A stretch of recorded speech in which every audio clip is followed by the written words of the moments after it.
জ্বালা হেরে কিসের জ্বালা কাউয়া কাদের কাকু? মরি জ্বালাই রে। কিন্তু কাউয়া কাদের কাকু কোন জ্বালার কথা বলছে? অন্তরে জ্বালা। বিষয়টা একটু ব্যাখ্যা করবেন? শুধু হয়েই গেল। সমস্যা কি হয়? সমস্যার কথা শুনবো অন্য কোনো দিন। আজকে কাদের কাকুর ফানি বক্তব্যে আমার ভিডিও করবো রঙ্গিন। ওকে ওকে। আওয়ামী লীগ অফিসের দিকে গোলাগুলি করতে করতে আসবেন, গুলাগুলি তো তাদেরকে কি বল প্রয়োগ করবে না? চুমু খাবে কি খাবে না? চুমু খাবে, চুমু খাবে। পলাতক কাউয়া কাদের কাকুর কথা শুনে ইন্ডিয়ার সেই গানটার কথা মনে পড়ে গেল। চুমু দিয়ে যা। কথায় আছে মানুষ মাত্রই করে থাকে ভুল, আর সেই ভুল যদি বক্তব্যের মাঝে হয় তাহলে কিভাবে যে দিতে হয় সেই ভুলের মাসুল। দিন পরিশ্রম করে কি হয়েছে তারপরে? মাত্র 24 ঘন্টার মধ্যে 19 ঘন্টায় জেনে ঘুম আসে। 24 ঘন্টার মাঝে কত ঘন্টা ঘুম আসে? 19 ঘন্টায় জেনে ঘুম আসে।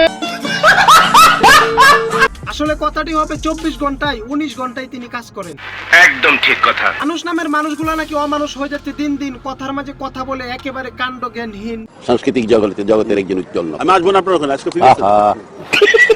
এটুকু কাণ্ড জ্ঞান নেই, আদর্শ লিপির বই কিনে দিব, বই পড়বি বই।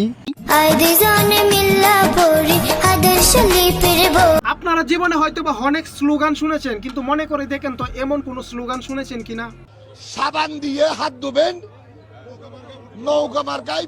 আচ্ছা, এই স্লোগান যদি বিশ্ববাসী জানতে পারে তাহলে এটা গিনিস বুকে রেকর্ড হবে। খালেদা জিয়াকে নিয়ে পাপিয়া কি বলে? বেগম খালেদা জিয়া 2008 সালে তত্ত্বাবধায়ক সরকারের কোলে উঠেছেন। আবার কি কোলে ওঠার স্বাদ জেগেছে কিনা? কার কি সাজ জাগলো এবং কোলে উঠে খেলো দুল? একজন সংসদ সদস্য হয়ে কিভাবে বলে আবল তাবল? আমারও তো সেই একই প্রশ্ন। বাকি কথাগুলো কান খুলে শুনে যান, জবাবে কি বলে সব তারেক রহমান। অনেকেই বলে থাকেন যে আওয়ামী লীগ হচ্ছে মুনাফিকের দল। কেন? তাদের কথাই এবং কাজে মিল না। কিন্তু জনগণ তো বলে ভিন্ন কথা। কোন চাচি বা কম, দুজনের তো সানন খাওয়ার জম। একদম ঠিক কথা। এই সমাজে অথবা গ্রামে পাতি নেতা যদি হাতে ক্ষমতা পায় তাহলে সেই পাতি নেতা গায় উল্টো গান। অন্যদিকে হাটে হাড়ি ভেঙে দিল শামীম ওসমান। খালেদা জিয়া তার এত বড় বড় নেতা আছেন, উনি একটা নেতাকে বিশ্বাস করেন নাই। আচ্ছা, বিষয়টা কি একটু খুলে বলেন তো? হ্যাঁ, সবকিছু খুলেই কই, সবকিছু খুলেই কি আমাকে দেখে বোঝা যাচ্ছে না? উনি দায়িত্ব দিলেন কারে? কারে বলেন দি আপনি একটু শুনি কান। উনি দায়িত্ব দিলেন তারে। আমি সেই খবরটাই পাইলাম। যিনি জগন্নাথ কলেজে খাতা পাস করে, পরীক্ষায় পাস করে বাংলাদেশের সম্মান বৃদ্ধি করেছেন। ওসমান ভাই এসব কি বলেন?